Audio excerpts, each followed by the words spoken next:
Hi friends, কেমন আছেন সবাই? শখের রান্নাঘরে আপনাদের সকলকে স্বাগত জানাই। আজ আমি আপনাদের জন্য নিয়ে এসেছি একটি মজাদার রেসিপি। বাড়িতে সব রকম সবজি আছে, কিন্তু কিছুই খেতে মন যাচ্ছে না। তখন সেই 5 মিশালি সবজি বা সবজির কিছু অংশ দিয়েও বানিয়ে ফেলতে পারেন এরকম মজাদার একটা রেসিপি। তাই চলুন আর দেরি করব না, তাড়াতাড়ি শুরু করে দিই রেসিপিটি। কড়াইয়ে তেল দিয়ে দিলাম পরিমাণ মতন। এটা অল্প উপকরণ দিয়ে একদম খুব সিম্পল রান্না। একটু 5 ফোড়ন আর একটু শুকনো লঙ্কা দিয়ে দিলাম। এবার এর মধ্যে আমি দিয়ে দেবো একটু সর্ষে, একটু জিরে, একটু আদা আমি একটু বেটে রেখেছিলাম, সেই মশলাটা দিয়ে দিলাম। এবার এর মধ্যে আমি একে একে গুঁড়ো মশলা যেমন হলুদ গুঁড়ো, লঙ্কা গুঁড়ো, একটু কাশ্মীরি মির্চও আপনারা দিতে পারেন, আর একটু নুন। লঙ্কা গুঁড়োটা আমি এখানে অল্পই দিলাম, আপনারা আপনাদের পরিমাণ মতন দিয়ে নেবেন। একটু ভালো করে কষিয়ে নিলাম। এবারে এর মধ্যে আমি অল্প সামান্য মশলার বাটি ধোয়া জলটা দিয়ে দিলাম। আবার একটু ভালো করে কষিয়ে নেব।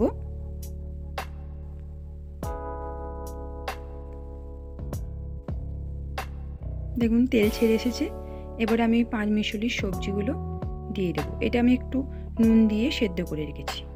আপনারা আপনাদের প্রয়োজন মতন যা বাড়িতে সবজি থাকবে সব দিয়ে দিতে পারেন। আমি এখানে দেখুন পেঁপে, গাজর, পালং শাকের গোড়া, মানে যাবতীয় সবজি, এমনকি আমি কপির ডাঁটা পর্যন্ত দিয়েছি।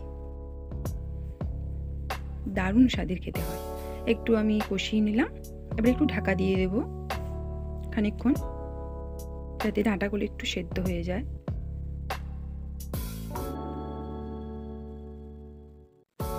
যখন আপনারা কড়াইতে এটা সেদ্ধ করবেন তখন খুব বেশি সেদ্ধ করবেন না, হয়তো একটা সিটি দিয়ে নামিয়ে রাখবেন। তারপরে এইভাবে কষিয়ে কষিয়ে সেদ্ধ করবেন, দেখবেন ওর স্বাদটা খুব সুন্দর আসে। আমি আবার একবার ঢাকিয়ে দিয়ে দিচ্ছি। দেখুন আমি ঢাকা খুলে দিয়েছি। হ্যাঁ, কপি ডাঁটাগুলো সেদ্ধ হয়ে এসছে। এবার আমি এটা ভালো করে আর একবার কষিয়ে নেব। এবার আমি স্বাদ মতো চিনি দিয়ে আবার একটু কষিয়ে নেব।